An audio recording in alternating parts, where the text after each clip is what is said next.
Gingrich, sir, good morning to you and welcome to our coverage. Going to take you down memory lane here for a moment, okay? 11 years ago, Nancy Pelosi with this infamous statement. We have to pass the bill so that you can find out what is in it away from the fog of the controversy. So let's move through the fog of controversy. What's going to be in a $2 trillion bill, do you think? Well, let me start and point out this is the third time they've done this. Bill Clinton passed a huge tax increase with no Republicans, and in 1994 they lost 54 seats in the House.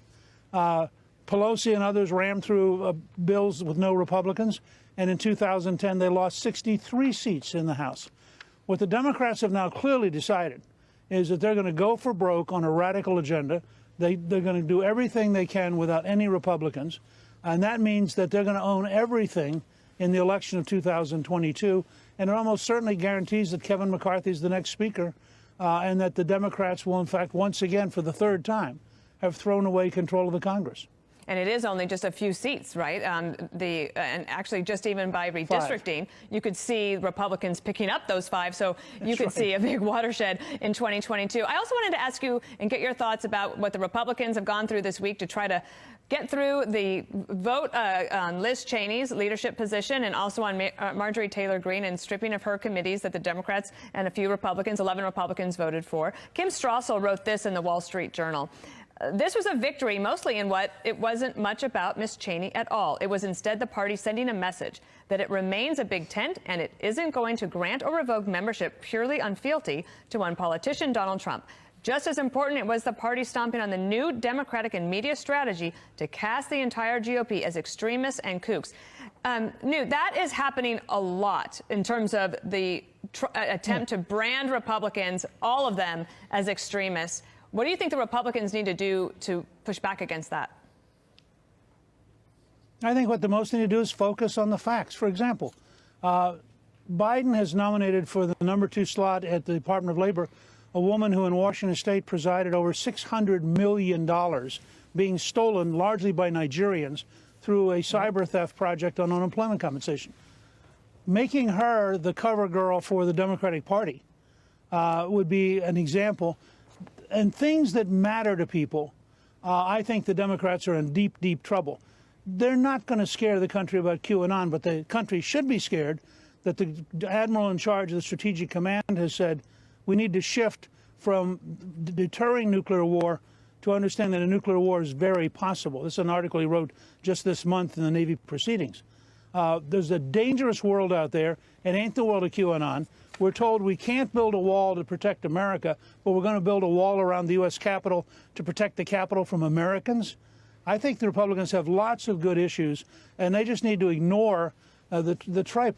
Frankly, I think the reason Nancy Pelosi is so hysterical is she knows she's about to lose the speakership for her party. She can't figure out a way to deal with it. She's down to a 5-vote margin. And that 5-vote margin is going to break down sometime this spring as members start to say, hey, I can't go back home if I keep voting like a radical.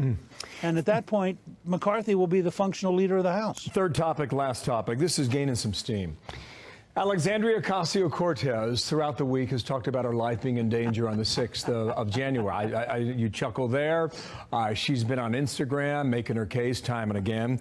Nancy Mace is a freshman congresswoman from South Carolina who claims that she was 2 doors down the entire time, and none of what she describes, AOC, happened based on her view. Here she was earlier today, this morning. I'm not going to discount the trauma, the harrowing experiences each of us had who were here that day. It was a very scary experience. To politicize this kind of an event, that was a dark day in our nation's history. To politicize it in the way that she has is disgusting. And no one should tolerate it. So you followed this ping pong back and forth on this story. Have you reached conclusions on this now? Well, I think you have to ask yourself, why would Nancy Mace stand up unless she thought she was telling the truth? She didn't have to be in the middle of this fight. But I think the word she used was right. She was disgusted by the dishonesty of AOC. And AOC's whole story is patently foolish. You know, I haven't heard of any other member talk about cowering, hiding, et cetera. the fact is that if it's true, and this should be a matter of fact, not of opinion, if it's true that she was in the Cannon office building, and if it's true, as Nancy Mace says, that there were no problems in that corridor, you have to ask, was this something happening in AOC's mind? I mean, did she experience this? Even if it didn't happen? Well, she hasn't backed away from her story. No, and she said that one of the reasons she brings it up is because people that are survivors of sexual assault are often not believed. Not that happened. Obviously, that didn't happen in this case, but I hope that both women can agree to but Nancy work Mace, together on congressional Nancy Mace matters. has pointed out.